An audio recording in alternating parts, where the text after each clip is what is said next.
Are you done with the Russian propaganda? Debate on Trump, Putin, and World War. Jesus. Biden made this country. Lebanon, Ukraine are all red hot. They're all regional proxy wars with the United States Ukraine. at their apex, whether most voters want it to stay there or not. Our debate has been focused on Joe Biden's disastrous decision to pardon Hunter Biden, his son, and the cover it provides to Trump's own clemency. But Trump's war strategy will have much bigger consequences, and the world is awaiting his answers. He campaigned and won with a populist anti-war message, but now he's warning that Hamas will have hell to pay. I want to see some comments. Jesus Christ, you got so much crap in the comments. Well, let's watch. If it fails to release the hostages, and he has a cabinet with a bite to match his bark. Ukraine's President Zelensky now says that Ukraine will be prepared to cede territory in exchange for NATO membership, and NATO apparently agrees, but he won't make any decisions. That's not true. Trump is back in the White House, and Putin may not be interested anyway. Many people think that a rapid retreat may provoke Putin and is the safest way back from the brink. What kind of pronunciation of his surname is that? Putin. Sounds like puke. Pukin. They get to kill people by deciding a doctor's opinion on treatment is invalid and denying them. Yeah, but that's not this particular company problem. It's a problem of wider U.S. healthcare and private insurance companies, etc. That's not really a united healthcare problem, in my opinion. It's a wider problem. We've watched from the United States as the Biden administration has driven the U.S. ever closer to a nuclear conflict. Tucker Carlson is back in Russia and has done an interview with the foreign minister of Russia. We might watch a fragment of that today. I'm pretty interested in watching at least bits of it. I gotta say, I'm not gonna lie, I am interested. Fear-mongering about World War III, fear-mongering about... That's ridiculous. We in Eastern Europe are just treated not as people. We're treated just like we're not people. I gotta say it. I'm gonna be honest about it. Conflict with Russia, the country that possesses the world's largest nuclear arsenal. That's not true. Russia does not have the biggest... Okay, we're gonna look it up now, because that's bullshit. I feel like it's nonsense. I feel like it's not true. Who has biggest nuclear arsenal? If anything, I feel the U.S. has a bigger... Okay. It seems like it's true. Who has the most nuclear weapons? Russia has the most confirmed nuclear weapons with over 5,500 nuclear warheads. The United States follows behind with 5,044 nuclear weapons. But there's a question of how well maintained they are, how many of them are actually operational, etc., etc. I feel like between the US and Russia, the US has its nuclear stock in a far better maintained state than Russia. But I just don't think we should be for vigilante justice. I feel like that's not exactly the solution. It has accelerated ever since, and it's reached its... Also, we cannot establish a standard in which, oh, this country has a big nuclear arsenal. I guess it's carte blanche for this country to do whatever they want in the region, to subjugate any country they want without any consequence. Nuclear weapons is just key for you to be able to do whatever you want, because if that's the standard that we're setting, then why wouldn't all countries just get nukes as a deterrent? Why would all countries just not rush to get nukes in order to deter this sort of thing happening? This is a very bad line to adopt. Oh, unless we allow Russia to do whatever it wants, it's World War III. So we should just give up Ukraine. We should just give up Moldova. We should just give up Georgia. We should just give up Lithuania, Poland, all those countries, because who knows what Russia will do if it gets angry with its nukes. It just cannot be the standard that the world adopts. It's a ridiculous standard. So far, in the weeks after Trump's election, he's now the president-elect.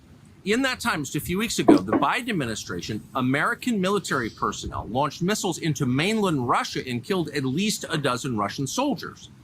Oh my gosh, how horrible. Russian soldiers killed. Meanwhile, Russia bombs Ukraine cities every single day, kills civilians. If it weren't for the anti-air systems provided by the West, the death toll in civilians would have been much higher. We just had a air siren not so long ago here, drones. The blackouts are getting more and more frequent because Russia is attacking the electrical infrastructure. But who cares about that, right? Russia can do whatever it wants. Russia can escalate in whatever ways it wants. It doesn't matter because it has nukes. It has a nuclear arsenal, so that means that it can just terrorize its neighbors without any consequence. That's the logic behind this sort of rhetoric. And I hate it. I hate this logic. We are, unbeknownst to most Americans, in a hot war with Russia, an undeclared war, a war you did not vote for and that most Americans don't want, but that is ongoing. Well, joining me today. That's not true. The US is not at war with Russia. No US soldiers are fighting in Russia. Like, that's nonsensical. I'm sorry. This is the author of Provoked, How Washington Started the New Cold War with Russia. Hot war. What does that even mean in this context? And the catastrophe in Ukraine, Scott Horton, the former Navy SEAL who Scott Horton. Jesus. killed Osama bin Laden, Rob O'Neill, the host of the founder of the Young Turks, Cenk Uygur, and the Ukrainian streamer and YouTuber. Ukrainian streamer, but she doesn't whatever. It's fine. It's fine. What Christmas tree already. Nice. Nice. Ukrainian Anna. Welcome to all of you here. Let me start with you, Ukrainian Anna. First time we've had you on Uncensored, so welcome to you. I watched the interview with President Zelensky at the weekend, and I went to Kyiv 4 months after the war began and interviewed him and the First Lady. And he was resolute then that Ukraine would not cede an inch of territory to Vladimir Putin. And that was certainly the mood of all the people. A lot of people in Ukraine feel like Ukraine should not give up any territory, by the way. That's definitely how people that I speak to feel. That's been a very strong... When I asked the person I interviewed lately how she feels about Ukraine having to give up territory in order to achieve peace, what Zelensky said about the membership in NATO and giving up territory, she was just against it. And I feel that many people would be simply against it, even if NATO would be a thing that would be given in return. I feel like this whole situation could have been avoided. This whole situation could have been avoided if the West would have been actual allies and not a bunch of cowards that just cover in fear, threatened by the nuclear Armageddon. And yet here we are, just over 2 years later, and there's no doubt that he is now countenancing the idea that Ukraine would cede the territory that's been taken by Putin in return for a membership of NATO for the rest of Ukraine. What did you think of that interview that he gave? What I think about it is there are certain realities that we have to contend with as people, and many people in Ukraine are of the opinion that Trump will, when he becomes president, push Ukraine to basically some sort of concession. And our job is now to somehow figure out how do we guarantee our security in the future and how we prevent Russia from attacking us again, which is something that most people think NATO membership is, because Russia is not in the business of attacking NATO countries. I mean, the only alternative is pursuing nuclear armament, which is not ideal and would have far-reaching consequences, not just in Ukraine.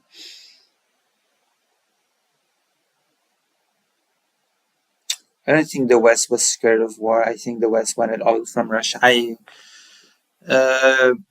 don't think it's just that. I genuinely think that a lot of Western countries were genuinely scared of the whole nuclear escalation thing. It's in the business of attacking Georgia, Moldova, Ukraine, countries that are outside of NATO's protection. So, most people in Ukraine obviously don't want to cede anything because we know what happens in those occupied territories, and so does UN. Exactly. We do know what happens. I've been really going deep into this topic. That's basically, when it comes to any work that I do in Ukraine right now, you could say that my focus is to kidnap children They kidnap children from occupied territories, from the front, from the zones where the fighting is happening, and also the fate of the people that are in occupied territories. The person that I've interviewed lately was a person that escaped from an occupied village on the other side of the river in the Kherson region. So there's definitely a lot to be spoken about there, and I'm hoping to get a lot more interviews from people that were rescued from occupied regions so that I can paint a picture for people what it's like so that they can at least understand what sort of peace Trump might potentially push for and what it might mean for the people involved. I think it's very important to showcase that. And many other organizations that gave their nod to the acknowledgement that there is a systematic torture, rape, abuse, deportations of Ukrainians, prohibition of Ukrainian language, culture, and all sorts of horrible things. And of course, nobody wants to abandon our people to that sort of fate, but also you have to. And also, there's the very horrible reality of people that have been waiting to be liberated from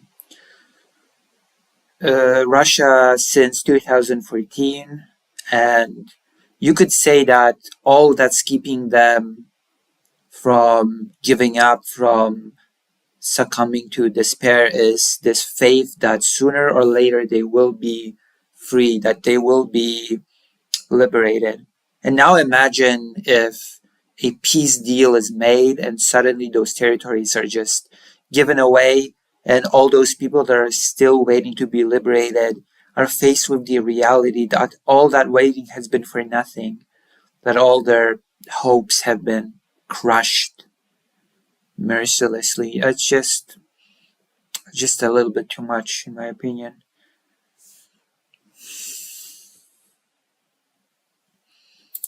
Kind of content with what our allies want and what is their decisions. So I believe in that sense that Zelensky is doing exactly that. He's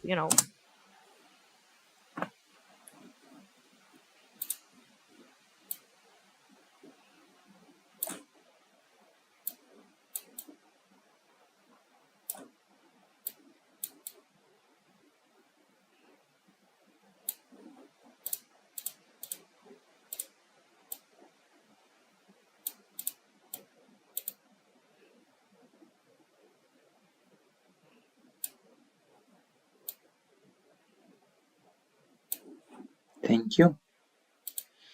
acknowledging the reality of Trump's presidency and what will happen. So I think we should also, wait and see what exactly Trump will do, because his plan has been discussed, but we don't know really much details so far. So And also there's the question of how will Russia react to it, the whole Russian interest, quote unquote. There's a very big pro-war lobby in Russia, and it's not exactly certain if Russia will even play ball with Trump.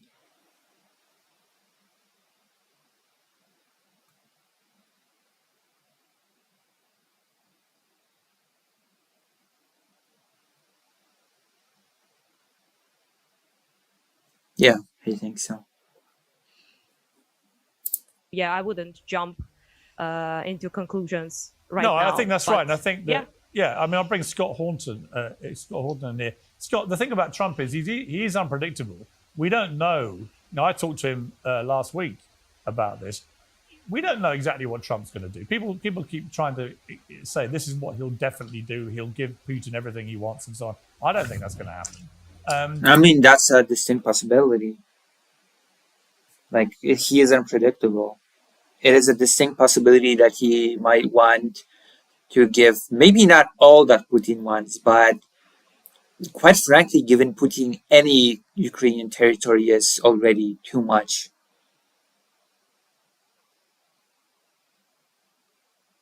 I'm going to be honest about that. From my perspective, giving away Ukrainian territory should not be an acceptable outcome, especially since the West has the means to help Ukraine to secure its territory.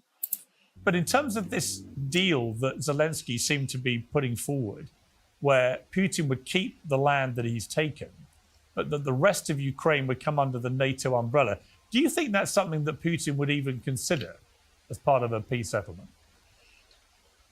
Oh, I really don't know. I certainly doubt that he's willing to accept anything that would include even rump, what's left of Ukraine joining the NATO alliance. I certainly hope that Trump would not entertain that. That's what's left of Ukraine. Let's not get overboard there. Scott, was it? What do you mean, what's left of Ukraine? Ukraine's a pretty big place. This has been largely about, of course, along with the contest over who controls what territory inside the country, is preventing exactly that conclusion. I think it's a real dilemma because the Ukrainians, it's not just that Trump has won an election on repudiating Biden's policy and seeking peace here. It's quite frankly that the Ukrainians... Okay, Ukraine was not the big winner for Trump in his campaign. Let's not pretend, Trump won the presidency on stopping Biden's policy on Ukraine. Come on, that's stupid. That's just silly. Just in no position whatsoever to reverse Russia's gains on the ground. Even the Biden administration admits that now. To reverse, quite frankly, that the Ukrainians are just in no position whatsoever. Yeah, of course. With this level of aid, they're in no position. I agree. But if proper aid was given, then I believe that it's absolutely possible. To reverse Russia's gains on the ground. Even the Biden administration admits that now. The Post, the Times, and the Journal all quote military experts saying that truly is the case. So, in other words, Kiev and DC are in a position of weakness. And all Trump really has to threaten is more weapons sales and increased weapon shipments. But Biden already tried that. That didn't make the difference. No, he didn't try that. What the hell? The aid is so mishandled that it's not even funny since the beginning of the war. It has been given in such small increments and always too late. I hate this narrative of, the West has given Ukraine all that it needed, but it was not enough and it will never be enough. That is such a dishonest rhetoric. That is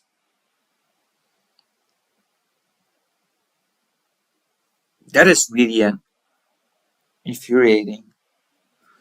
It's just infuriating.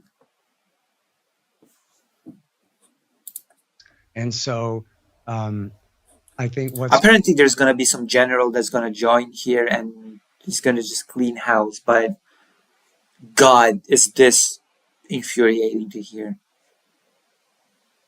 What's going to happen is the Russians are going to keep probably all four of those eastern and southern provinces there. Luhansk, Donetsk, Zaporozhye, and Kherson, and hopefully will not demand. Why is this guy using the Russian pronunciation of all the regions? That's already very telling, okay?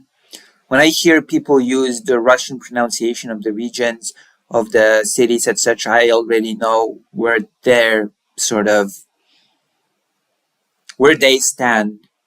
on the war. Maybe it's a bias, but I'm sorry, that's how I see it.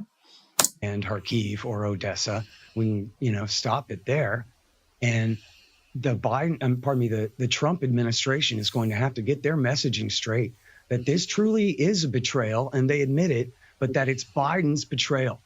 Biden made this country and these people promises he could not possibly keep. We're going to help. Yes, he could. The U.S. could have kept these promises. It's bullshit. We already know that Biden, for example, did not give permission for long-range missile use, even though his advisors asked him to do it. He went against his advisors. You forced the Russians all the way out and all of these things. And all they've done is gotten a bunch of people killed and then they lost anyway. And it's a real tragedy. But it's not Trump's fault. Trump has to be able to have the political capital in this country to say that, look, it is ugly. But you know what, Piers? He actually, and I don't know how he did this, he got Zalmay Khalilzad, the card-carrying neoconservative Straussian, to sign a deal with the Taliban to get us out of there. And yes, Biden absolutely botched the withdrawal. I could go on for an hour about that. But Trump was willing to say, you know what? We lost. We're not keeping the Taliban out, and we're going to stop trying now. And Biden, it was really the best thing. I hate this guy. I hate this guy already.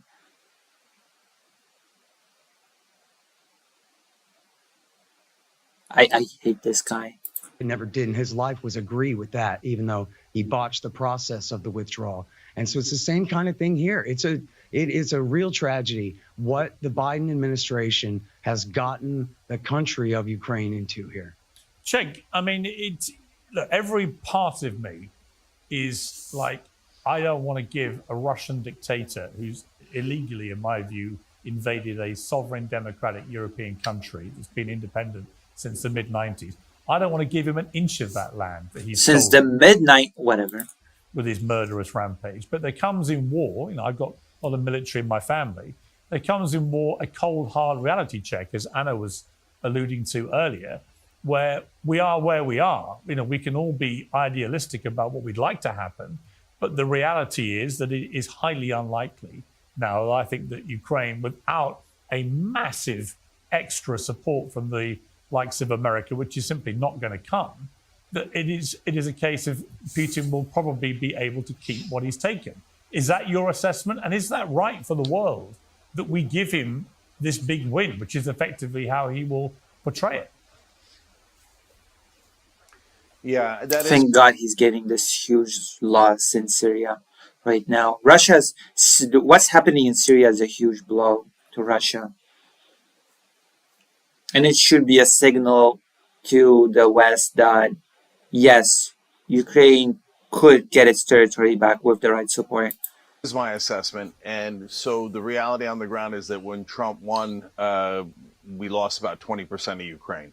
Now, there's a good argument to be made that you had already lost that 20% of Ukraine and you were never going to get it back because of the military realities on the ground. So, this has been a very, very difficult question because the U.S. did push Russia too much. We did push NATO to its borders when we said we wouldn't. No. I understand all that. But at the end of the day... No. I hate this. This is the rhetoric of people that just don't understand the realities of this region and why the countries of this region even joined NATO. It's taken away all of the agency from the countries. Why did Poland join NATO? Think about it for just a few minutes. Just concentrate and think. Invaded. And it's not an anti-war position to start a war. So Putin is definitely guilty. Add on top of that 12,000 civilians killed. Add on top of that 20,000 Ukrainian children kidnapped. But what's the answer? Is the answer to fight for the next 10 years, 20 years? Is the answer to cede ground? Shut up. 10 years, 20 years. With correct support, it would not be nearly as long as 10 years, 20. This is such ridiculous. This is people just saying words with no inkling what they're talking about. And I hate it. Just throwing slogans at the wall, hoping that people will eat it up. I have no clue what I'm talking about. I am just going to throw a slogan after slogan after slogan after slogan. To Putin. Well, that's also super dangerous. That's why this is an unsolvable riddle, because you can get the peace now by doing what Trump is likely going to do, which is Russia take 20% of it, and Ukraine will not join NATO. But the next time Russia thinks about invading a country, they're going to think, well, we went into Georgia and took a chunk. We went into Crimea, took it all. When it was part of Ukraine, we went into Ukraine again. We took 20% of it.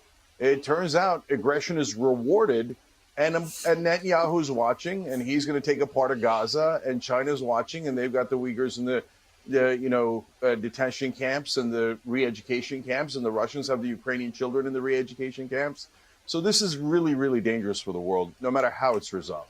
Yeah, Rob O'Neill, you've been at the sharp end of some of the worst conflicts, wars of the last 25 years. Once again, thank you very much for your extraordinary service, not least in killing bin Laden. What is your overview of where we are here? Trump coming in obviously is going to change the dynamic. He proved in his first term he's not a warmonger. He thinks war, apart from anything else, is just terrible business, that it costs a fortune. The rewards are very low.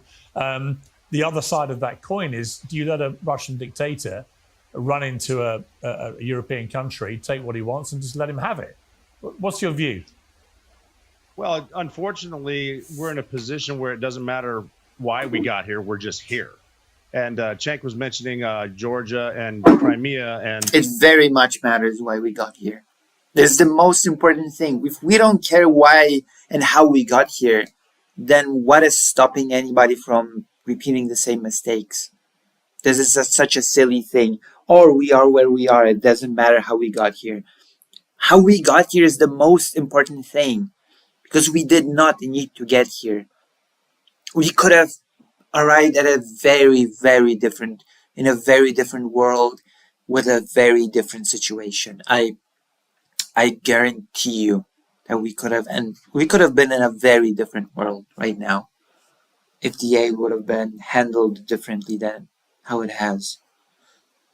The invasion of Ukraine, that's all weak leadership on the United States. And unfortunately, when we have a strong United States, we have a more stable world most of the time. I mean, we did invade Iraq, and I disagree with that, even though I went there. But you're going to have to go to a position of negotiation. I mean, we did say we weren't going to push in NATO further east, and we did. Latvia, Lithuania, Estonia. We were moving. I'm sorry, it's not we pushed NATO. Those countries wanted to join NATO because they wanted to be safe from Russia. I already explained why this is so silly. I already explained why this sort of rhetoric robs countries of any sort of agency, any sort of... We're not human to these sort of people. We don't exist. We're just mindless drones that shift with the wind. It doesn't matter what we want. NATO was pushed on us. NATO was just pushed into our region by the evil West.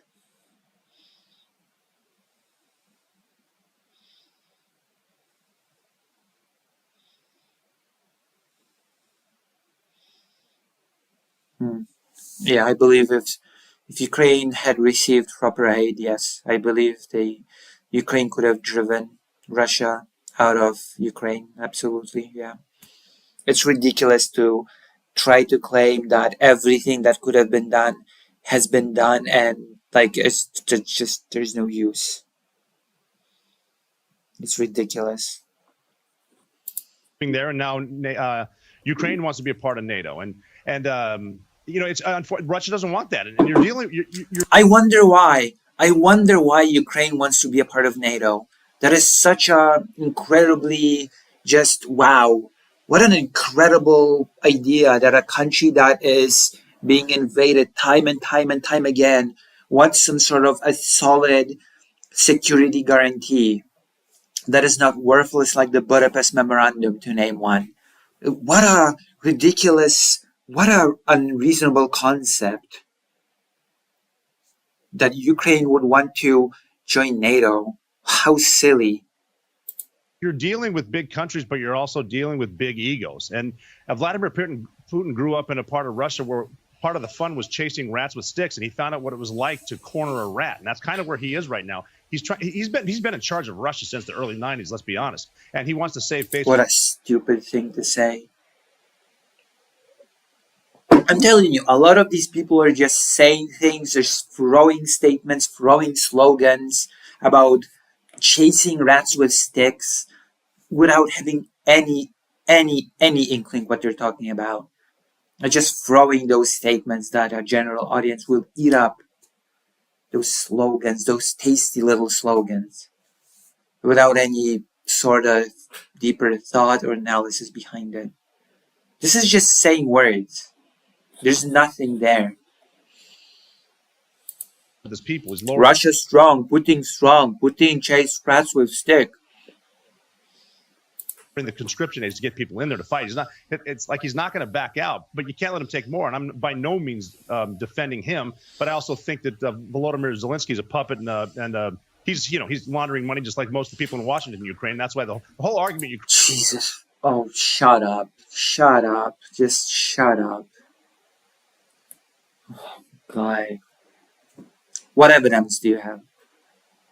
Provide your evidence or just shut up. Don't bring up stuff that you have no evidence for. Another slogan that people love to hear. Ukraine corrupt, Ukraine bad, Zelensky puppet. I know defend Putin, but Zelensky puppet, it's all bad. God. Jesus Christ. Yeah, he did. By the way, yes, he did. Ukraine is how much money people can personally make in Ukraine. And I hopefully think that Donald Trump brings a big stick. Also, he doesn't care about embezzling money like the United States is now, and whatever they're doing. But it's not a good situation. But we definitely need to turn. We need alliance solidarity, which we lost by leaving Afghanistan the way we did, and a forward defense. Right now, our Navy, which is the epitome of our forward defense, is under the Biden administration is worrying about getting more transgender bathrooms and getting green. Of course. Of course, trans topic had to enter the room. Of course. Jesus Christ. There's no discussion that is trans-free, is there? Always the trans topic has to enter the conversation, no matter what it's about. It just has to. It's mandatory. Trans topics have to be mentioned at least once per discussion. It just needs to happen. There's no way for it not to. It is what it is. It is what it is. Ships, even though they're all nuclear, which is green, there needs to be some adults in the room and talk reality, because here's where we are. And right now I can only see one adult in this room. Unfortunately, I can see 4 kids and 1 adult in this room. And they say that the left brings up LGBTQ stuff when unneeded. Yeah, I know. Trans topics always have to be brought up, no matter what. It's like law at this point. Come to the table and talk to someone else, not worried about how much jewelry Mrs. Zelensky could buy in New York on the taxpayer's dime. Right. And how popular is Volodymyr Zelensky now with Ukrainian people, do you think?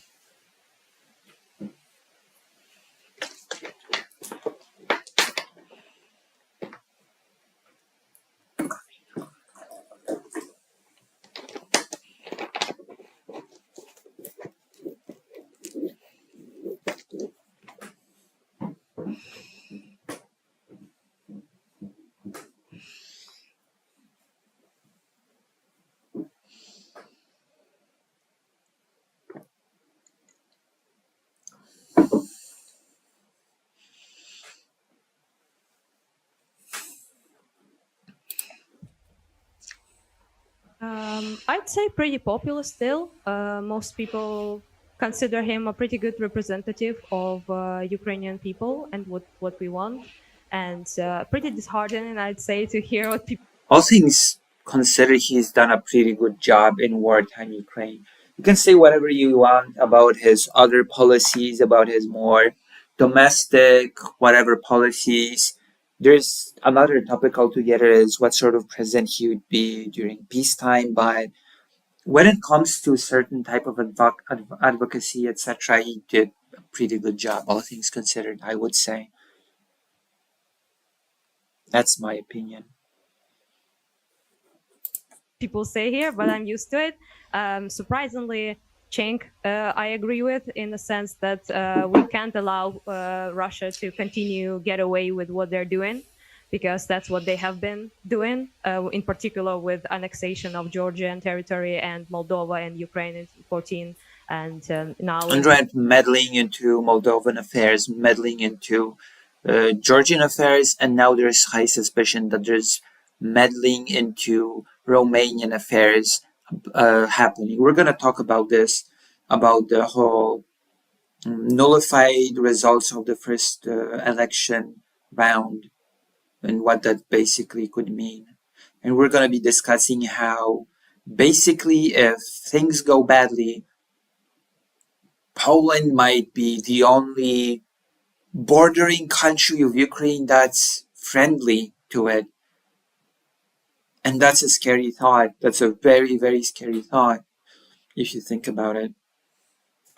Look at the map. Look at how many countries have been overtaken by populist parties that are anti-Ukraine. And it seems like Poland might be the only one left that's not like that if things go badly in Romania. It's just horrible. 22 full-scale invasion, and nothing stops them then from fully invading Moldova or Georgia. They are already doing all they can to select people there as presidents and meddle in their elections. True.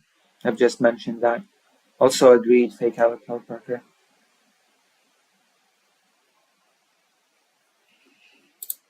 Quite strongly already, and if they can't do it with just hybrid methods of sabotaging the elections and making people basically install their puppets there, then they do sort of like a blackmail, then they do threats, and then they do annexation, invasion, terror, death, and and they then suddenly regions of a country that they try to manipulate declare themselves independent regions, and those insurgents surprisingly get support from the Russian military, and all of a sudden whole chunks of region of a country become separate and under Russian control. How wild, how incredible. All that we are having right now in Ukraine, and that's not. Anna, how would you describe? Biden. Anna, how would you describe the mood of the Ukrainian people? When I was there, like I say, 2 years ago, to a man and woman, whatever age that I met, there was this steely resolve of we've got to win this at all costs. But the cost has been enormous. So many cities. And there's been a real sense of betrayal by the West. There's still people that hold hope that the West will actually step up to the plate, provide support, and that those terrains that are occupied will be free. That has been the sentiment of a very lovely person that I've interviewed lately. That's just heartbreaking.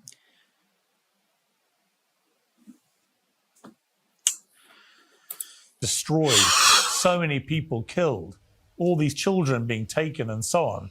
Is there a mood now in the country that they just want peace, just want a deal, even if it means surrendering the territory that's been taken?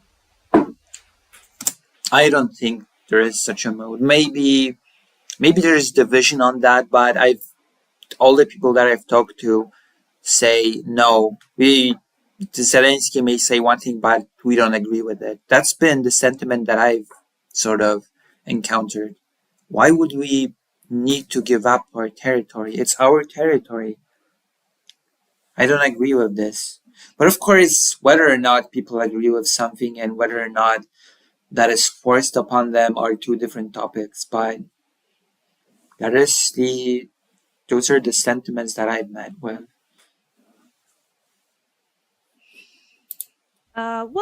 Nobody wants peace more than us. I live in a city that is bombed every day. My father has been killed.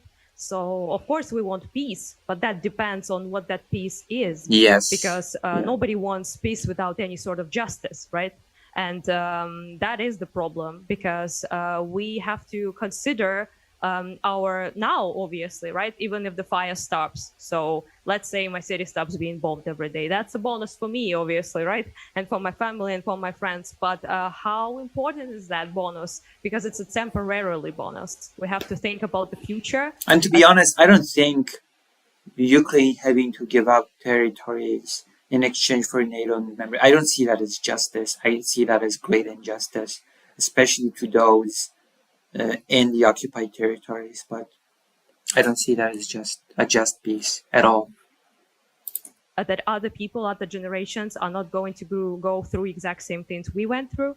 and that's quite important to most Ukrainians. But the mood, of course, have been solid.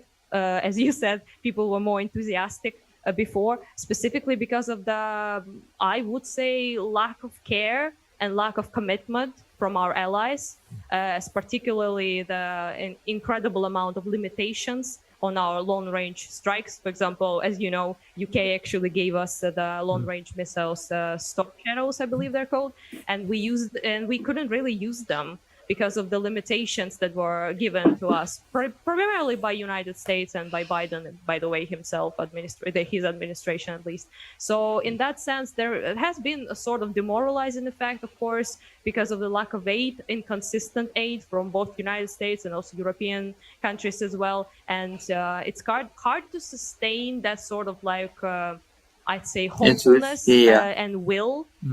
Although there are people that still do it. There are people that genuinely still keep this hopefulness. I've met some people that still keep this very hopeful attitude, even after all this. You are not confident that you will have means to fight with properly. Yes. And that, I would say, dampened the mood. Yeah, I understand that. Scott, you know, a lot of people have come on this show since this war started, and they've made the argument, which I know that you subscribe to, which is effectively the West and Ukraine goaded Russia into doing this by continually pushing for NATO membership. That's nonsense. 2014, no NATO membership on the table, and yet Crimea annexed, Donetsk, Luhansk. It's just nonsense. It's a lie. It's a lie that the West eats up. It's nonsense. I'm sorry. It's complete non sequitur. For NATO encroachment and so on, as the Russians saw it. There's another school of thought that this could have been resolved diplomatically. That actually, yeah, you can take that argument. You can see there's merit to that argument. There is no merit to the argument. I'm sorry. I fail to see the merit. Certainly to a degree. But it doesn't justify launching a full invasion of your neighboring country. Would you accept that the invasion itself didn't actually have to happen? Yes, I have a whole section in my book about all of Putin's different options that he could have taken. The book is not called Justified, why Russia had to do what they had to do. It's called Provoked, how Washington started the new Cold War with Russia and the catastrophe in Ukraine. No, I'm sorry. That's just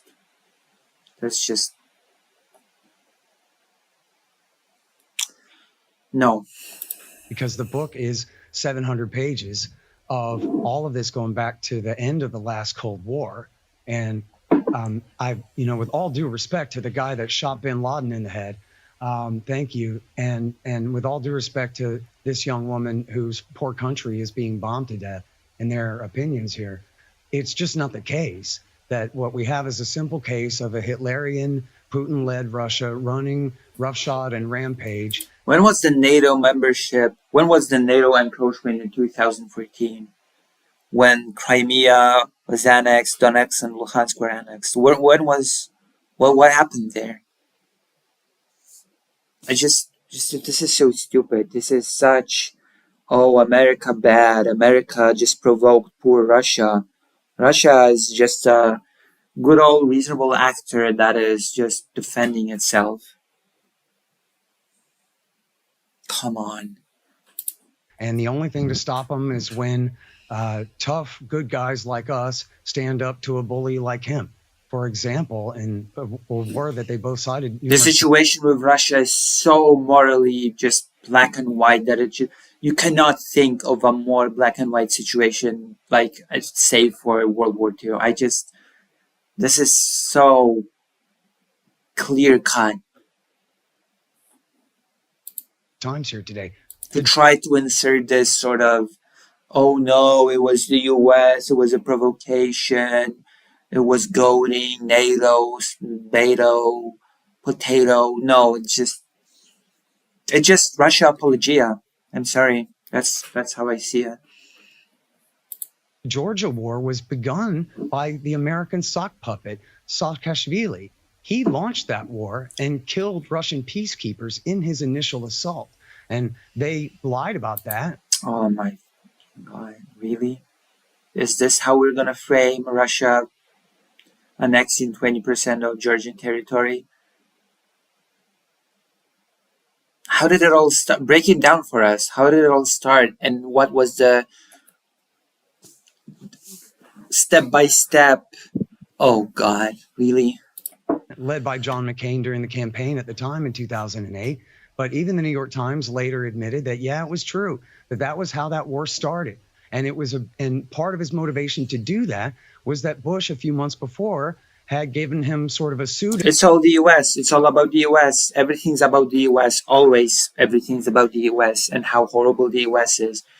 Like, none of the countries in the region matter. None of us have any will. None of us have any sort of agency. None of us, including Russia, ironically enough, because we're just not agents.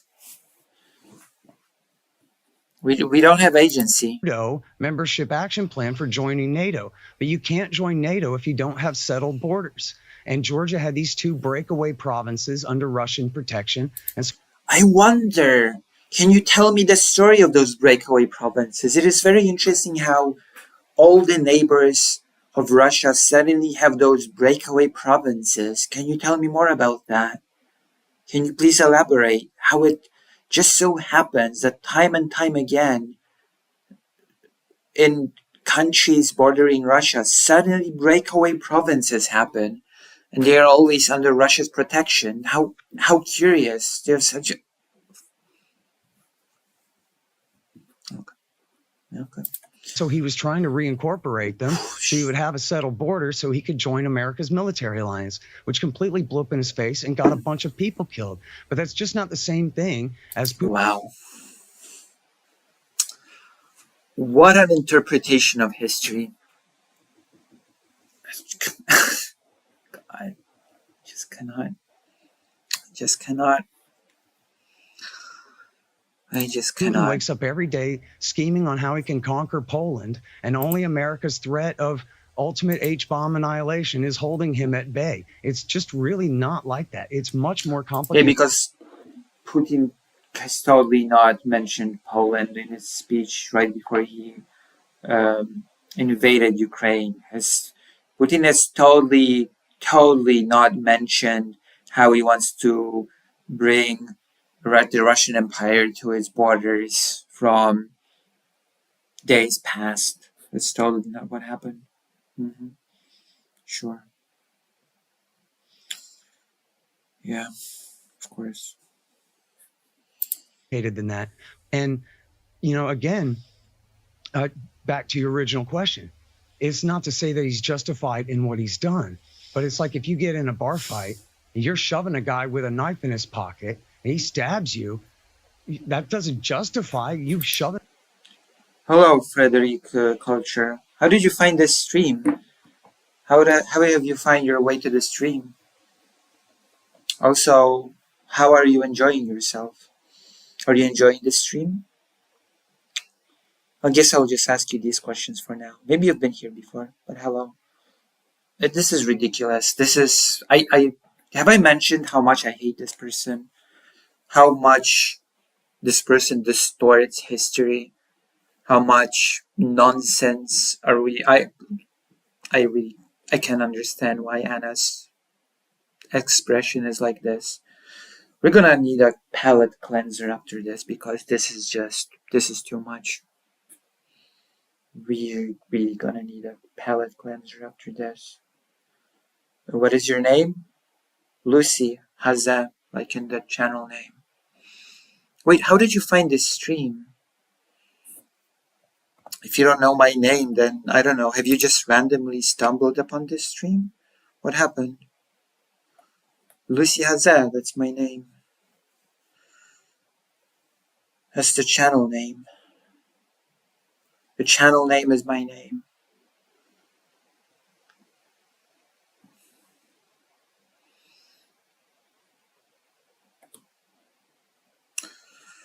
Oh my gosh. I'm I'm not liking this so far. But apparently some really good general joins later on, so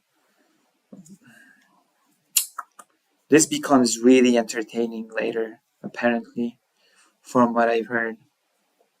So we're just gonna have to watch and see. We're just gonna have to continue watching and see.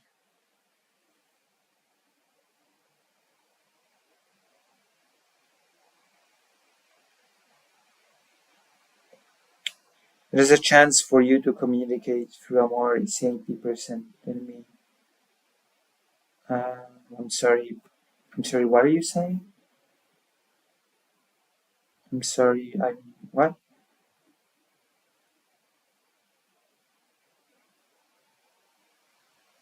I, I'm not sure what you're about. Okay, let's continue. Let's just continue watching this. So far, it's a bunch of slogans. It's a bunch of empty rhetoric, not much actual knowledge, which is a bit shocking considering that supposedly this guy wrote a 700 pages book. And I'm getting really worried as to what the contents of that book are. I guess even people that are clueless can write books.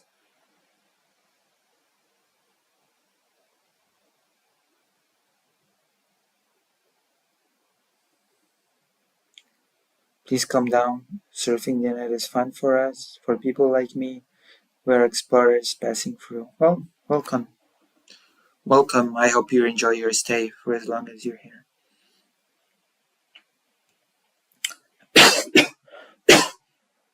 Welcome, welcome. While you're here, why not join the page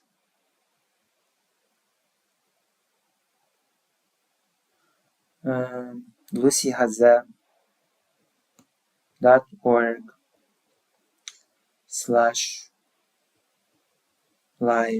There you go. You can join this page. There you go. Alright, I'm not interested in yet another book. I think one needs to find solutions fast. Yeah.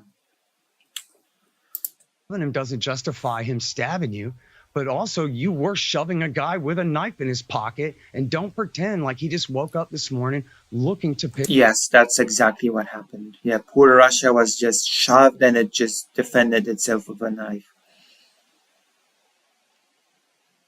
Who reads this guy's books? He just feels so clueless on the matter. Pick a fight with you. And one more thing here, a great example, and then I'll leave it. I'm gonna send the thing. Tell and share your thoughts. I've opened the channel for you. Well, what? What do you mean? What are you talking about? Alright. Let's continue watching. Let's continue. I have no clue what you mean. I have opened the channel for you. You should subscribe. You should join the page and subscribe. Preferably tier 4. Alright, let's go. Is the status quo in Crimea held from 1991 all the way through 2014. What changed was that, and there was a controversy over it. It's an extremely important Russian naval base there at Sevastopol and the rest of this. It was in controversy since independence, but the status quo held until the Barack Obama government overthrew the government of Ukraine for the second. Oh my fucking god, yeah, of course, it's all about the US. What is the title of this dude's book? It's all about the US? Because it sure feels like it. It sure feels like the title of this guy's book is It's All About the US. It's not the people of Ukraine that overthrew Yanukovych. No, it's the Barack Obama government. It's all about the US. The people of Ukraine could never have done anything on their own. Like, people like this probably think that it was the same for Poland in the 80s, that Polish people did not in fact overthrow their government. No, it was a CIA coup, I'm sure. What a ridiculous thing to say. All right, let's go. Second time in 10 years. And then the new regime in Ukraine for the second time until the Barack Obama government overthrew the government of Ukraine for the second time in 10 years. And then Yeah, it's just that reaction was, yeah, it was completely like justified reaction. Like hearing this sort of nonsense is just nauseating. We still hear this sort of rhetoric in 2020, almost 2025. It's just incredible. How many times does this nonsense have to be debunked? How many times does this sort of...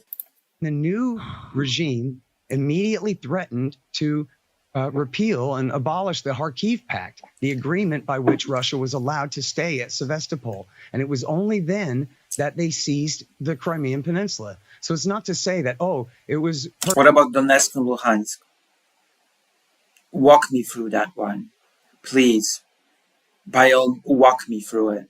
It's just shut up.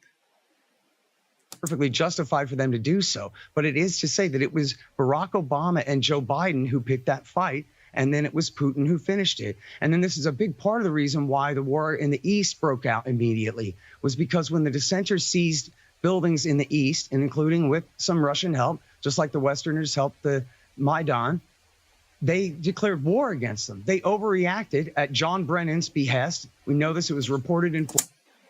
You have a few Russian sites in this category. Take care of that. What are you talking about?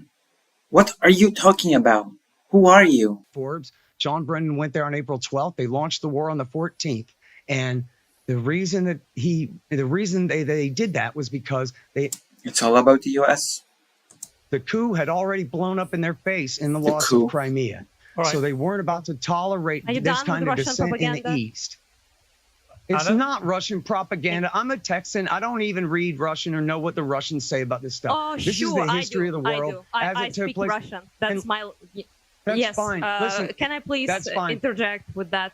well, let me little just say bit. right here. Anytime anyone contradicts the party line on this, that's all anyone ever says is that this is Russian propaganda. But that's just a bunch Because of it crap. is. They're playing. Oh my God. This is... Well, yeah, of course. It's all about the US. It's all about the US. It's always all about the US. What video archives? Did you link something? I'm sorry. YouTube does not allow links. I have no clue what you're talking about. Okay, let's continue. You repeated it. Me, You repeated it in and I'm English. just speaking the truth. Are you getting money or not? I'm just give me wondering, a break, you know. lady. At least they pay See, you. that I hope. really is all you have So- because you can't contradict any of my facts. So you have to I come can up with con- Yes, your facts are very easily to contradict. Oh my God, this is so silly. Your facts are very easily contradict your facts. Oh my God, my facts. You cannot contradict my facts. predict nonsense. everything you said. I The reality is, participated in Maidan. no one in America shut cares up for about a Russia second? at all, lady. Nobody in America cares about Russia. Back in the days, That's a lie. That is such a lie. I cannot even begin to stress how much of a lie that is. The Red Scare. Excuse me. The US does not care about Russia. Sure. Yeah, of course. Mhm. communism, there were Piers, communists can I that did. please, can I please have a word? This person spoke quite a bit. We had given him a rooper to repeat Russian talking points and lies, blatant Talking lies. points So and you know, I Okay. Yeah, it's unfortunate. This person's so stupid. 700 pages book. God. Yeah, well, Scott, would let Anna rather- just respond to what yeah. you were saying, Scott. I'm interested to hear her a lot response. of bullshit was said, so it's kind of difficult to counter everything. Basically, it Good was luck. not a coup.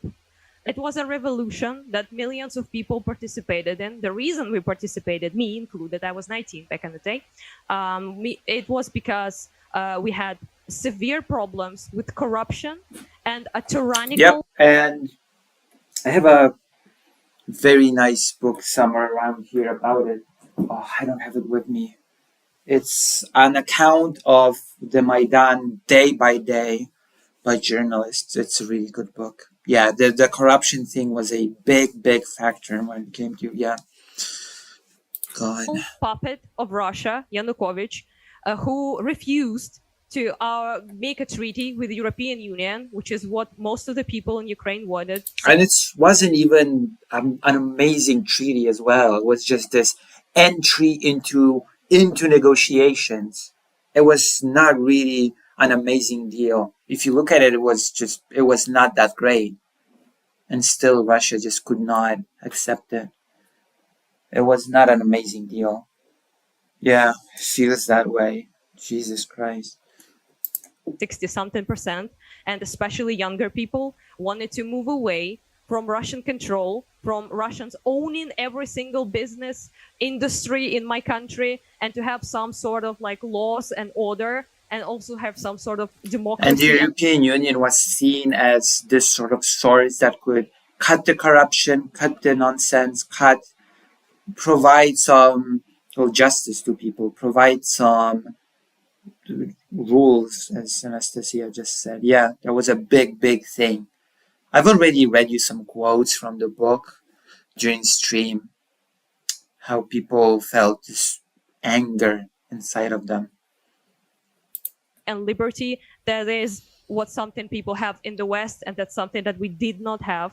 So that was about, a revolution was about that, about students going and protesting and getting beaten up. And then the parents joined up and it became a huge unifying movement.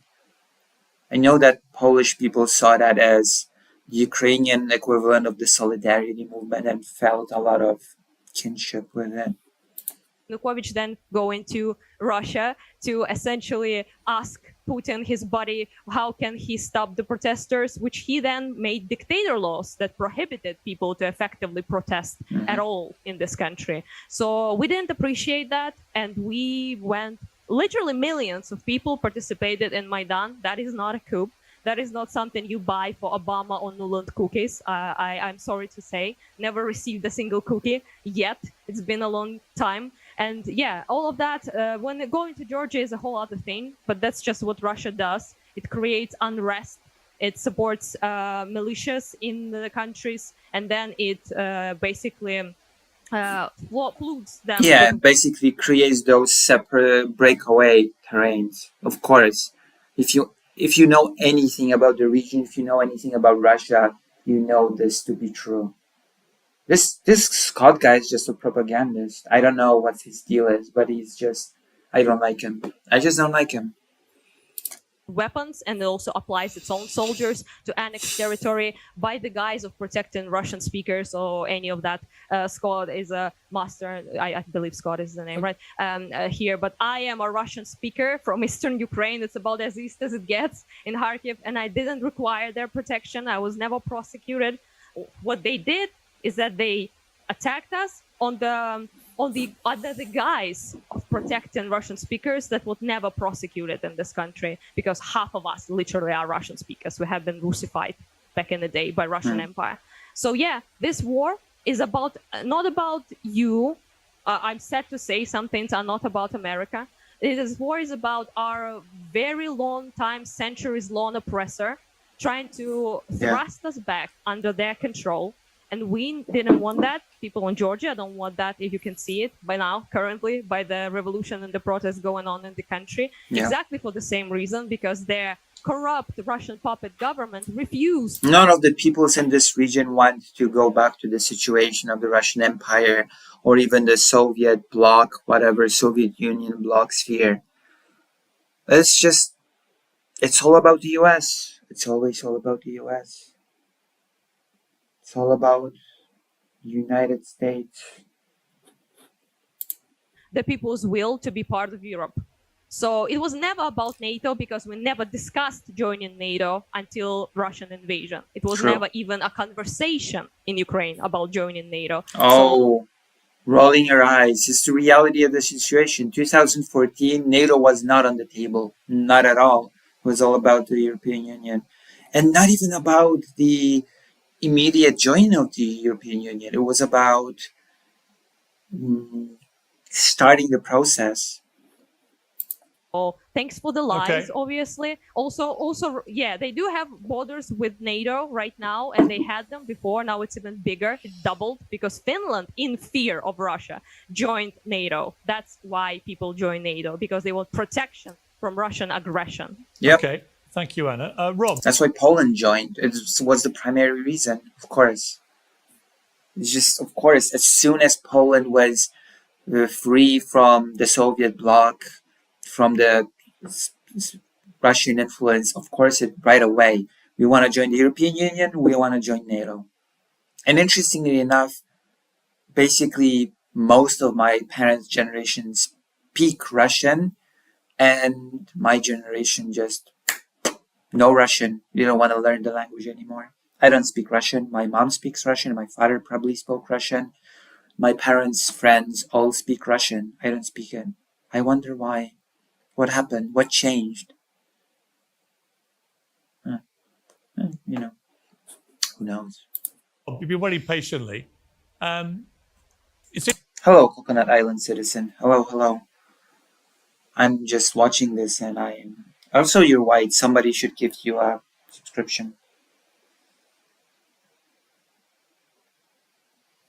Hello, hello. Hope you're doing well.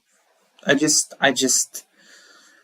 baffled by this panel so far. It's incredible.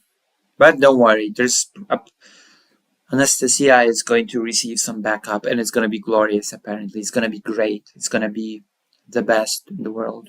So I have high hopes. It's interesting. I mean, I find with these debates, I learn a lot, but I'm not entirely sure where the truth lies, having just heard. Yeah, of course, because you're not educated. You're ignorant about the topic. That is the problem. That is the problem with those online debates. That people that have no clue what you're talking about are so eager to jump into the subjects, including this Scott guy. It's supposed to be some scholarly guy, but all he does is spout. It's all about the US. US bad. US controls everything. US provokes all the conflicts possible in the world.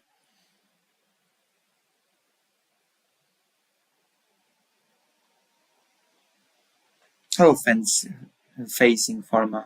You're white as well. You both should get subscriptions. Especially since things are getting expensive. Hello from Kiev.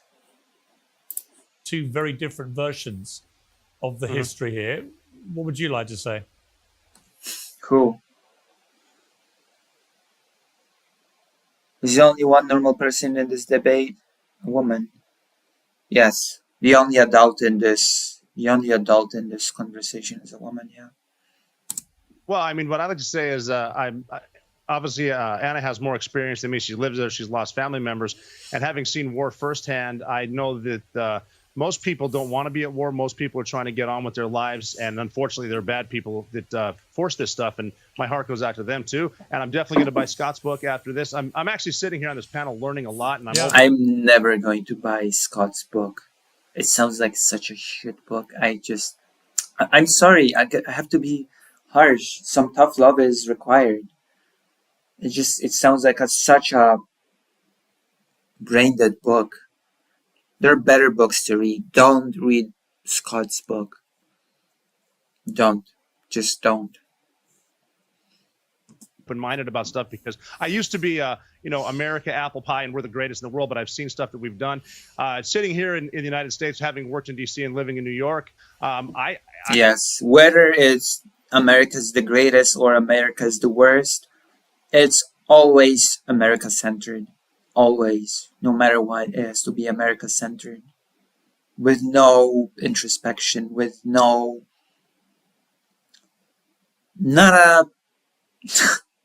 self-reflection. Just no, not at all.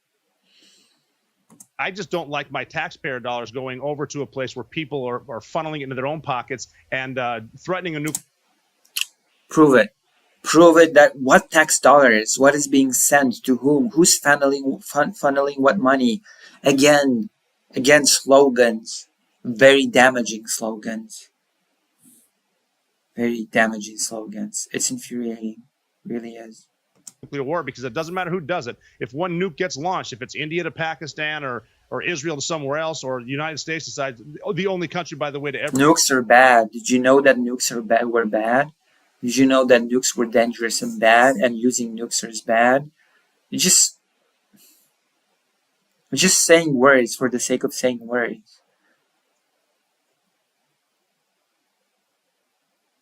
Ever drop a nuclear weapon on another country. If that happens again, we're going to go into a thing called nuclear winter, and you're going to want to die in the blast. You're not going to want to die doing that. My interest is in getting corrupt politics out. Well, first here, hopefully it starts in January, and then maybe it can spread somewhere else. You're never going to get rid of corrupt politicians because narcissists are they just go there. Washington's full of them. I've been there. I've seen them. Obviously, Vladimir Putin's a horrible person. I'm just overloaded with the empty slogans at play here. It's just too much. Too much. It's all too much for me. I don't even know what to say to this. Person. I don't like Volodymyr Zelensky either.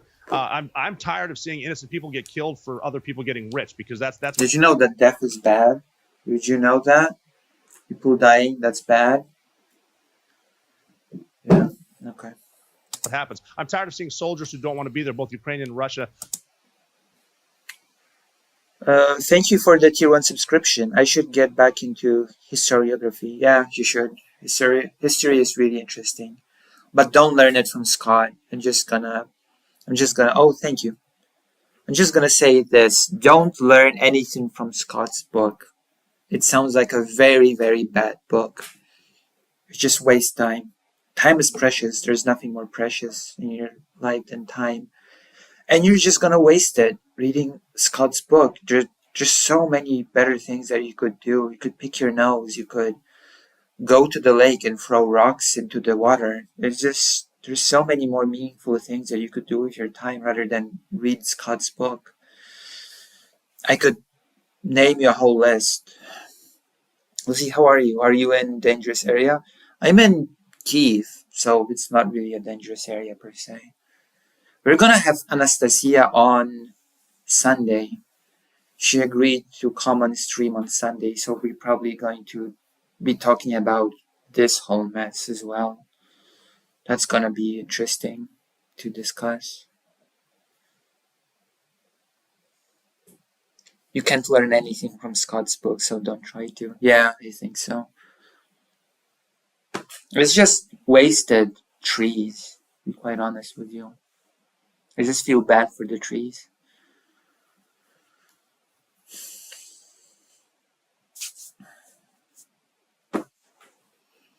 But an epic general is gonna join this panel. It's gonna be glorious from what I've heard.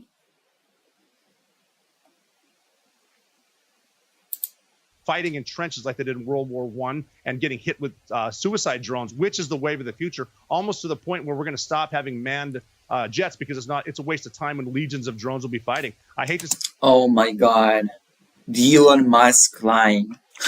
Jets are obsolete, even though they totally are not. Oh my God. Straight out of the Elon Musk playbook of nonsense. See this escalation of force. I hate to see people getting rich everywhere, from the industrial complex to the military, of big pharma, of all that stuff. It's just sad as someone who went somewhere, risked my own life to kill the #1 terrorist in the world, and now wonder if some of the places we went were even worth it, or we're just making people like Dick Cheney rich. So that's why I'm here, and I'm just open-minded. I want to hear what Cenk has to say. Buying the book, love to hear Scott's book, love to hear what Anna's saying, and.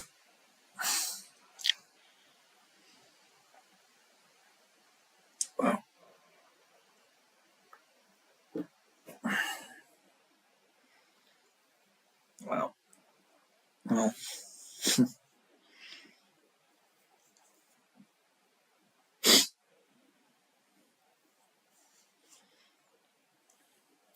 And I'm honest to God, just learning stuff here today. So Do you know what? That's such a great, honest answer, Rob. That's why I love having you on Uncensored, because you're an honest. God, it's such. Oh, this is why I love you. Because you give us so much worthless fluff that sounds nice to the ear. You just give us so much nothing that we can just pleasantly listen to. It's great. I love having you on the show. Amazing. That's just wonderful. It's wonderful you're on. Wow. Well. This guy. And I really appreciate that. I feel the same way. I don't profess to be a great expert here. Cenk, I'm going to come to you in a second. I'm just going to have a quick break to speak to the former NATO Supreme Allied Commander, General Wesley Clark. There we go. This is where it becomes good from what I understand. This is where it becomes really, really good. So brace yourselves. Because apparently he's about to teach some people a lesson. He's about to teach some people and here a lesson in humility, and I'm here for it, quite frankly. General, thank you very much indeed for joining us. Oh, happy to be here, Piers. I'm listening to this panel. Look, there's a lot of misinformation. I was in Ukraine on the 31st of March. I went through Maidan. I talked to the people. I looked at the lamppost where Putin's henchmen had killed a bunch of Ukrainians. There were a bunch of bullets still embedded in the lamppost. A lot of, I think, Polish journalists were among the first, by the way, to talk about the Maidan, because there was this sense of solidarity between solidarity and movement and Maidan. I followed it very, very closely.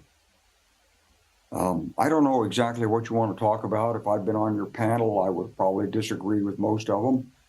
The people in Ukraine are fighting for democracy. NATO didn't push itself to the borders. It was drawn to the borders by the people in Eastern Europe who wanted freedom. Yes. Thank God. Thank God. Thank God. Oh. They wanted freedom from Russian oppression. That's why NATO expanded in response to them, not because NATO wanted to expand. It's because in order to stabilize, you had to be able to provide investment, and to get investment, people needed security, and they were living in fear of Russia coming back. Yes. Now, when did Putin? That was definitely the case for Poland. Decide to come back?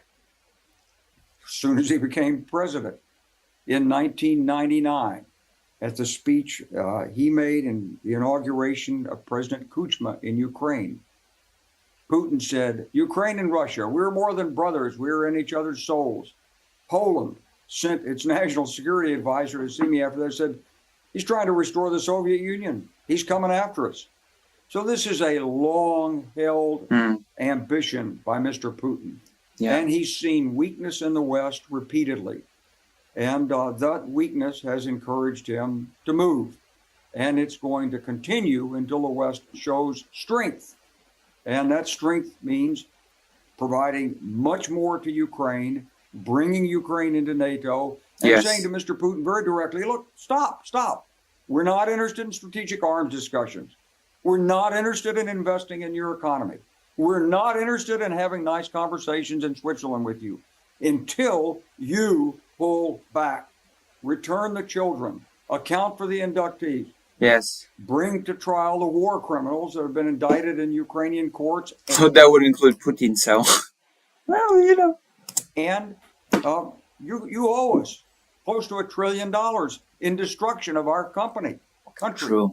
So, Piers, these are very clear lines. This is 1937, 1938. And you would have heard the same kind of apologists for Hitler. You would have heard them saying the peace in Versailles was unfair, and the French, and there's corruption and so forth. There's corruption in every government. It's there in your government. It's there in the United States. It's there in Ukraine, but it's never the same as it is in Russia, where organized crime works as an arm of the government connected to the intelligence agencies to assure that Putin and his cronies get what they want. So I think it's a very difficult time.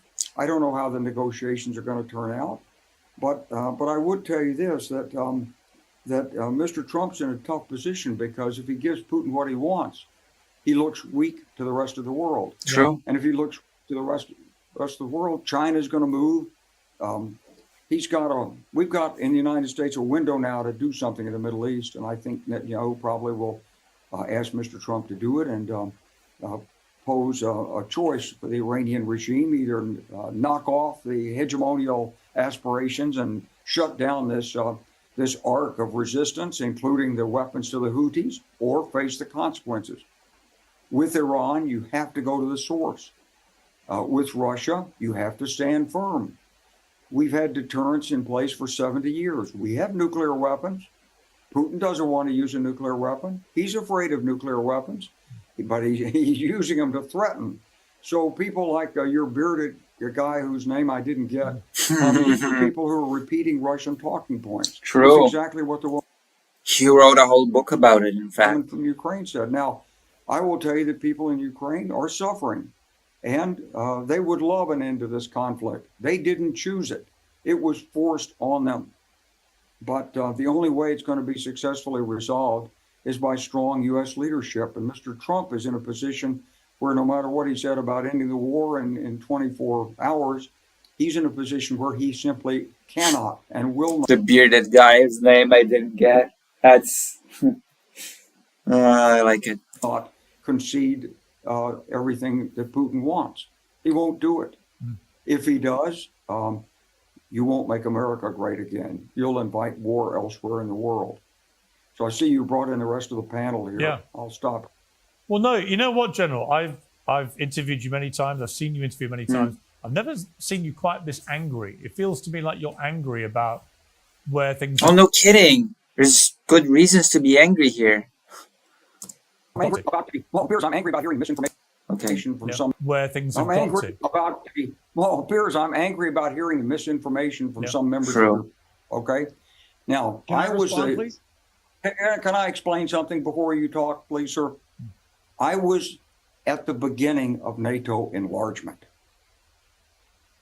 I was there at the beginning. I talked to foreign leaders. I set up the program as a staff officer in the Pentagon. I was the NATO commander who went to Bulgaria and Romania and Estonia and Latvia. And they told me, we've got to be in NATO. They didn't say, hey. Poland also basically said we have to be. Like when the talks about joining the European Union started, Poland basically said, but it sort of comes with the territory that will also join NATO, right? It's a package deal, right? We're going to join the European Union, but also NATO, right? So, hey, if you want us, okay, I bet you blah, blah, blah, blah.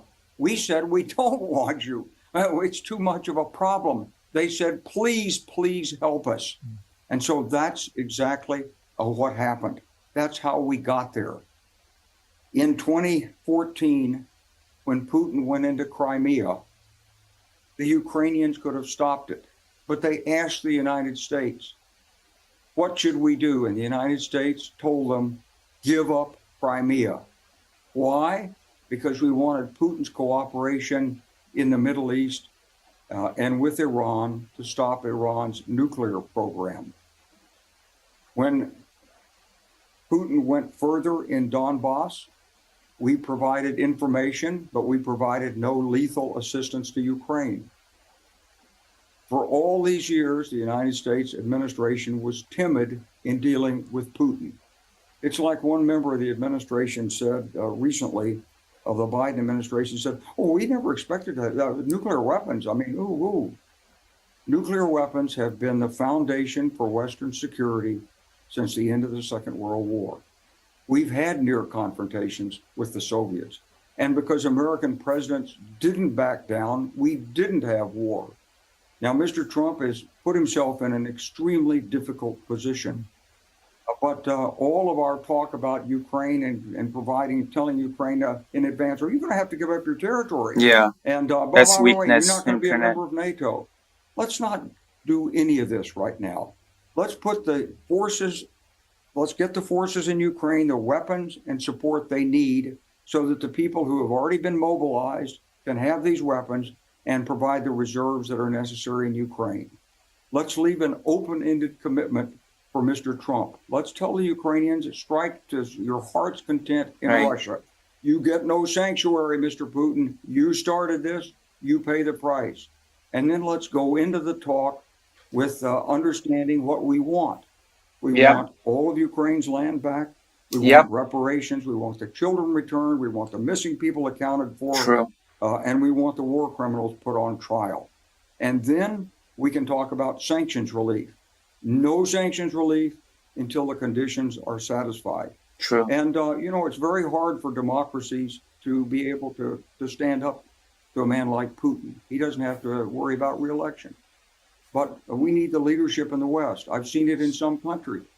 Macron sometimes comes off very strong. Britain has come off very strong in this.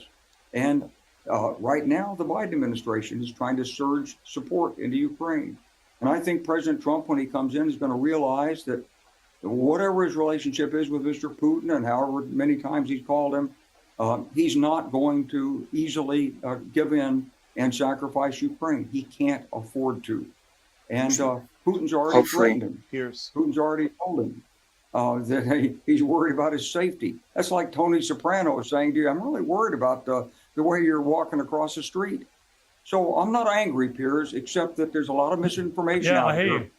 Can I get in here and respond now, Piers, please? Thank you. Yeah, okay, General, thank you. Just, if you don't mind, I'll bring the others Scott in. is fuming. I've got to say, you have articulated exactly what I've been feeling this entire time. And I've started to think I don't believe that.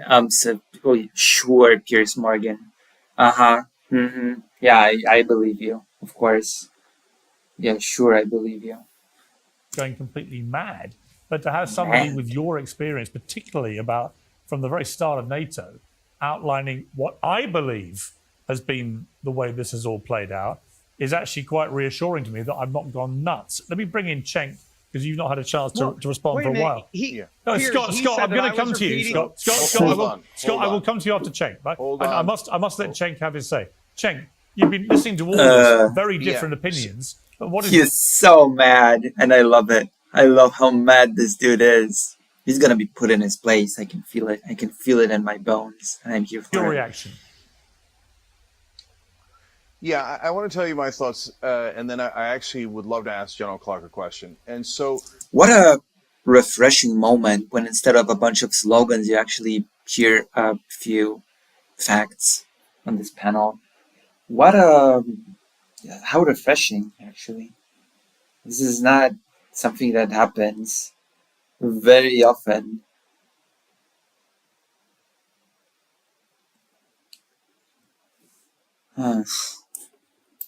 Finally. look, I understand both sides of this equation. And so, if you're the Ukrainians, imagine if some other nation had taken 20% of America. Would we want to give up? Would we want to go, oh, yeah, it's okay. Just take Alabama, Mississippi, Texas, etc. It's fine. No, we'd hate it and we'd fight forever, right? So I understand that. On the other hand, you know, when General Clark starts talking about the nuclear weapons, I get super scared because... Yeah, what if you're a wimp. You're a coward. You sacrifice millions upon millions for the not to feel scared. That's the reality of the situation. Because you're scared, you're willing to just throw 40 million people under the bus, or more potentially, if other countries get involved. Trump's bluff gets called at some point. Trump's main bluff is, oh yeah, you better not mess with me. I'm crazy. I'll make this war much bigger if you mess with me. Yeah, but what if Putin says, yeah, go ahead? Well, then we're in a lot of trouble, right? Because I don't want to get involved in a war like this. I don't want to get involved with nuclear weapons, etc. On the other hand, your point about Russian aggression is definitely true. I can't stand these people starting wars, taking territory, and it breaks my heart to see it, the kidnapped children, etc. So, but General Clark, the question I wanted to ask you, and you know how much I respect you, and we have a relationship before. And by the way, the audience should know, General Clark is the one that called out the neocons for trying to invade 7 countries at once, including the Iraq War. And so he's earned a lot of respect by doing that. But General Clark, this is a genuine question, which is, okay, but if we go with what you're saying, how long do we fight? How long does Ukraine fight? How much money? I mean, come on, if the aid was properly given, it would not be such a long fight. Okay? Trust me, it would not be 10, 20 years. Do we spend? How many years of war do we until Russian troops are out of Ukraine? Have to endure? And what if Ukraine just doesn't win? So let's say we go another 2 years, 5 years, 20 years. How do we resolve it if Ukraine can't win? Well, I think what you have to do is understand that this war will go on until Putin believes he can't win. So all the discussion in the West about how to preemptively surrender territory and True. all this. Jesus. It all feeds Putin's appetite. He understands from all this discussion Yep. that the West is weakening in its will, and therefore, if he just keeps shoving soldiers forward, that eventually the West will comply and cut off assistance to Ukraine and tell Ukraine, good luck. Hope you enjoy being part of Poland again, because that's his aim. He doesn't really care about Lviv. What he wants is the north coast of the Black Sea and Odessa, and of course Kharkiv and Kyiv and so forth, and then he wants the rest of Europe, Eastern Europe, that used to be under Soviet dominion. He needs this in order to be able to confront China, and this is the ultimate fear of Russia and its leadership, and they know they can't confront China unless they have control over Eastern Europe, including the Baltics and Poland, and the rest of the Balkan Yep. That is true. Peninsula. And so it's a long-term geostrategic game. And Cenk, I just tell you this, there's no American soldiers over there getting killed. And most of the money that's been appropriated by the United States has gone to buy new weapons in the United States. We're giving them the old stuff, the old ATACMs. We've just recently even reprioritized our military sales program. We're still selling ATACMs to Morocco. Now, why does Morocco need 60 ATACMs? I don't know. But we're selling stuff off Patriots all over the world. That stuff should go to Ukraine. True. As long as the United States stands firm, we won't have nuclear weapons and nuclear war. Putin doesn't want it either. Yep. But he does believe right now that we will collapse. And he will continue to threaten the nuclear and play the nuclear card, Yeah. because that's the way the Russians play it. Yeah. And so you just have to stand firm against it. Mhm. And you need strong leadership, and you need the American people behind you. And what you True. have to understand is that Putin understands how to manipulate public opinion.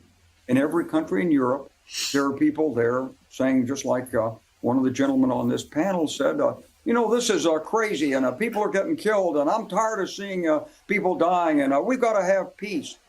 In 1937, 38, in Europe, everybody had fresh memories of the First World War. It was a horrible experience. A whole generation of British young men were wiped out. The French got so bad that in one group of French divisions, they pulled out every 10th soldier and shot him for cowardice. Nobody wanted a repeat of the First World War. And so Hitler occupied the Rhineland against instruction. Hitler rearmed. Hitler rebuilt the military. And at every stage, there were people who said, well, this is really dangerous, but please, we can't think about it. It can't be another world war. So we're revisiting this in a slightly different form today. If we believe in democracy, if we believe in what we set up, if we believe in the lessons we learned from the Second World War, then we've got to stand firm against Mr. Putin. Yes. President Biden should have said to him, look, bud, you come after Ukraine, I promise you, you're going to lose. You're going to lose. But he didn't say that. And you should have lost by now. I'm sorry. And he's never said that. No, he hasn't. That's the policy has to start. Okay. General, thank you very much. Let me bring Scott Horton in to respond Scott, to that. okay. What sort of stupid arguments are we going to hear from Scott here? Because I'm bracing myself. Because you're being compared to the people back in the late 30s who just didn't see the danger of Adolf Hitler and the Nazis. Mhm. True. Yeah, it's completely preposterous, and it's the refuge of scoundrels who have run out of arguments. I think anyone could see that. It's the same thing. We're gonna see. We're gonna see if it really is a refuge of scoundrels that run out of arguments. We're gonna see in a few moments, I feel. As this endless claim. I mean, isn't this just a talking point that anyone who disagrees is repeating Russian talking points? I don't sit around watching RT all day, memorizing what the Russian regime says and repeating that. I wrote a book that's 775,000 words. Oh my gosh, I wrote a book. Most of it is American graybeards talking about how they know better than the thing that they're about to do and then doing it anyway. I wrote a book. And, one of the things that I talk about in there, although I couldn't find too much about General Clark's role in this, but when there was a debate, and I'd like to pose this in the form of a question to him, when there was a debate in the 1990s in the Bill Clinton administration about whether to do NATO expansion or whether to do the Partnership for Peace, was it not the Secretary of Defense, William Perry, and the Chairman of the Joint Chiefs of Staff, John Shalikashvili, with the help of General Clark, weren't they the ones who argued the Pentagon for peace? Let's do the Partnership for Peace instead of NATO expansion. And it was Richard Holbrooke and Talbot and Lake who outclassed the Pentagon in office politics and forced through NATO expansion instead. And the William Perry, John Shalikashvili, and I believe at the time, Wesley Clark argument was, we don't want to redraw the dividing line in Europe. Yes, it's true. A lot of these countries that used to be dominated by Soviet communists in the battle days, of course, want to join NATO. But we got to look at what's good for us. And what's most important for us is that we keep a decent relationship, a stable relationship with Russia. And So we need to throw away as many countries under the bus as possible. If this guy had his way, Poland would not be in NATO now. one great way to do that would be to, as they said they were going to do at the time, Piers, turn NATO into a political organization, sort of like the EU plus America. But then they would have, instead of an alliance, because there's no enemy anymore, now we would have the Partnership What do you mean there's no enemy? for Peace, a new security architecture, and Russia, the Russian Federation, and Ukraine would be members of it. And then that way, Ukraine's neutrality as a obviously extremely important country locked between European civilization and That is Russia. so naive. That is, oh my God. Please, for the love of God, do not read this man's book. Whatever you do, do not read this man's book. Don't. Don't. Will not, the controversy will be settled with a like a de facto permanent neutrality there. And then what happened was the Hawks won the argument. And then as all of the graybeards said at the time, oh no, you see what we're doing? We're just redrawing the line. The policy has gone from containment to friends to neo-containment. This is before W. Bush ever even came to town. Okay, well, let me put that point then to someone who, by the way, for the record, does not have a grey beard, General Clark. But would you like to respond to what you just heard? It's actually, you're right. We had a multiplicity of interests with Russia at the time the Clinton administration came in. And the first interest was to control the nuclear weapons that were in Kazakhstan, Ukraine, and the loose nukes argument took priority. And we got legislation passed, the Nunn-Lugar Agreement amendment. Basically, we put billions of dollars into helping control the former Soviets' nuclear arsenal. And as part of that, we assured Ukraine that when they gave up their nuclear weapons, and Russia signed on to this, that their boundaries would be respected. You see, there in 1991, Ukraine had already voted in favor of independence. The people in Ukraine never wanted to be under Russian control. It's a separate culture. It's a different language. If you look up, and I don't know if you speak Russian, but apparently you don't, but I do. And I thought, well, I'll just go, brush up on my Russian and be able to speak Ukrainian. It's a different language. And it's a different culture. It's a different history. Ukraine's been independent in the past. And it was one of the first subjects of Russia's imperial ambitions going back to Catherine the Great. And the way that it operates is it's not a nice colonialism. It's an ugly colonialism in which Russia says, I'm in charge here. I want a part of your business. And they buy people and they influence. And I've met many Ukrainian leaders over the years, including some who've made billions of dollars off their associations with Russia. So when the United States looked at this in the early 1990s, we were hopeful that there would actually be democratic reform in Russia. Oh, thank goodness. What do you even get out of having a good relationship with Russia? Cheap oil? I It guess. didn't happen. And as Bill Clinton traveled abroad in 1993 and in 1994, and he looked at it himself and talked to these East European leaders who were emerging, they begged Clinton to give us the protection of NATO. And so that weekend that you're referring to when Al Gore made the speech that Richard Holbrooke wrote in Berlin, and yes, I checked with my bosses in the Pentagon. I said, no, of course we're not in charge of. We don't want NATO enlargement. We got enough problems. Don't bring any other issues. Partnership for Peace had already been established. Russia was a member of it, and I said, Let me listen to that again. I said, no, of course we're not. Berlin, referring to when Al Gore made the speech that Richard Holbrooke wrote in Berlin, and yes, I checked with my bosses in the Pentagon. I said, no, of course we're not in charge of. We don't want NATO enlargement. We got enough problems. Don't bring any other issues. Partnership for Peace had already been established. Russia was a member of it, and I said to my boss, I said, they keep putting this thing in here about enlarging NATO, and I keep scratching it out, and it keeps coming back in. And sure enough, Vice President Gore gave that speech. And he gave it at the direction of the President of the United States because President Clinton himself, in going through Eastern Europe, had looked and listened to the leadership there. He knew the history. He knew foreign relations. He knew foreign policy.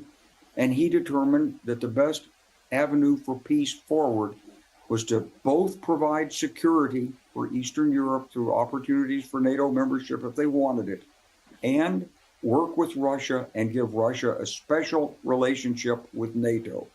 So we formed the NATO-Russia Council. The NATO-Russia Council had all the members of NATO listening to Russia and all of its concerns in 1997, 1998, 1999.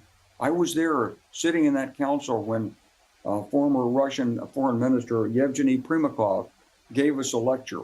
Russia has no permanent friends. Russia has only permanent interests. And he's looking at me, and I know who he was. He's the guy who basically started the Palestinian terrorist organizations as a KGB agent. And he knew who I was, and we knew each other. And I knew what he was saying. He was saying that Russia didn't appreciate NATO, wouldn't cooperate with NATO, and was going to go its own way. He later ran for president, lost it to Vladimir Putin. But the point is that the United States worked assiduously to try to bring stability to Eastern Europe, including working with Russia. And it was Russia that really didn't want this. From the beginning, we actually had hopes that Russia might join NATO. But from the beginning of Putin's time, he crushed democracy, crushed dissent, and step by step consolidated power using the mafia, the Russian mafia, and the intelligence agencies. Yeah. And so we are in the position where we are today. I've always wished I could talk to Putin and say, look, it's not that we disrespect you. We like Russia. We love Russian music, culture, your history. There's so many great things that have come out of Russia. But you can't step on other people. You can't treat people that way. You can't invade other countries. We're not going to invade you. There's no threat here. I was with the Russian foreign minister when we were dealing with the Conventional Foreign Forces in Europe Treaty in 1998. And Minister Ivanov said, well, under this treaty, in a time of tension, NATO could put a division in Slovakia on the borders of Russia or Belarus. And I said, Mr. Minister, one NATO division on the borders of Belarus is a threat to Russia? Come on now. Ivanov laughed. He knew it wasn't a threat. Yeah. He knew it. Yeah. And so, you just, I'm not accusing anybody of reading and repeating what Russia's telling you to say. I'm saying there's a lot of misinformation out here. Yeah. But we are where we are. And the only way. Well, can I ask just one short follow-up there, Piers? Very quickly. We have to wrap. So He's very quickly, yeah. so mad. He is so angry. Oh, Scott is fuming. Scott is fuming because all what this general is saying is rendering his 700 plus plus book worthless as it is. Quite frankly, never read this book. Sure. Yeah, very briefly. I wonder, General Clark, if you're aware that your then boss, William Perry, he later told The Guardian that it was the greatest regret of his life that he did not do every single thing he could to stop Clinton from going down the path of NATO expansion. Well, okay, I'll tell you what I'll do. Here's what I'll do, Scott. I'll just ask General Clark, and please. So angry. This dude is so mad. Oh. Be brief if you don't mind, General Clark. But was Clinton right or wrong, looking with hindsight? Well, I think Clinton was right in hindsight because when you unravel what actually happened with the dissolution of the Soviet Union, and I have the greatest respect for Dr. Perry. And you have the whole CIS initiative that started right as the dissolution was happening. But the KGB, there's a book written on this called Putin's People, and you can read it. But basically, the KGB saw it collapsing in the late 1980s. They didn't trust Gorbachev. They moved the money to the West. When democracy started, most of the people in the political parties in Russia were former intelligence agents. They'd been schooled in how to campaign. They formed different political parties to make it appear as though there were different parties. But in reality, they were anxious to regain power. And so we never really followed through with the opportunity that the dissolution of the Soviet Union presented to us. Yeah. Right. I mean, we could have sent democracy trainers into the Soviet Union. We didn't. We had the National Endowment for Democracy, but it was just scratching the surface. We never really reached out to the Russian people. It's a different culture. They don't understand it. They're isolated. And just like the American people don't understand foreign policy, neither do the Russian people. A UN diplomat told me once, he said, you Americans are like the Russians. Most of your people don't even have passports. You live far from national borders. You don't have any appreciation for other nationalities. We could have extended a stronger hand in friendship. And I'm talking not Clinton, I'm talking about George H. Bush when it happened. Yeah. We just didn't do it. And we had a very brief window to make a great difference. We didn't. I think that the protection we provided through NATO membership for the countries of Eastern Europe and that we want to extend to Ukraine has been really important. If you look, I drove a couple of times from Eastern Poland into Ukraine. In Eastern Poland, the houses are painted, the fields are cultivated, everything looks good. As soon as you go across that border, the difference in prosperity is marked. And it's marked because Ukraine hasn't had the protection of the European Union and NATO. And that's why the people in 2014, 2013 in Maidan, they saw this. Ukraine and Poland were economically similar in the 1980s. But by 2014, Poland's GDP per capita was 2 or 3 times what it was in Ukraine, simply because Poland had the association with the West, with its security provided by NATO. So we've got to get through what is more than a bump in a road. It's a critical period. Scott is fuming. I can tell. Welcome back, Vaderate. It's great to have you here. Scott is so mad. I can tell. Scott is not pleased. But I am. Pleased. In international policy where we're going to decide whether the rule of law prevails or we're going to go back to the 19th century competition between empires and emperors, and to hell with the people underneath. And that's Clark, where we are right. I've got to leave it there. I don't want to, actually. I could honestly do another 2 or 3 hours of this. It has been an absolutely fascinating conversation with all of you. I really appreciate you all joining me. I've got to leave it there reluctantly, but thank you very much indeed. Hey, thanks, everybody. Piers, nice to be with you. Thank you. We're going to be talking to Anna on Sunday, I believe. So if you have any questions to her, I'll ask her directly. If you want me to talk about anything, ask about anything, or, then we can talk about it when we talk on Sunday. General. Well, just before we go, a quick look at what on earth has gone on in South Korea over the past 48 hours. All right, that's it. That is the video. What do you think? How do you feel? Was that good or was that good? I felt that was good. The general joining, oof, that was good. Scott just fumed, did not have anything of substance to add. The only thing that I disagree was with the general is the little bit about Catherine the Great, but the general is not a historian. Look, I can look past it, okay? Catherine the Great thing is a little bit more complicated. It's about nations, how they formed, etc., how they didn't exactly exist during Catherine the Great's time. But that is something that I can easily forgive. It was alright.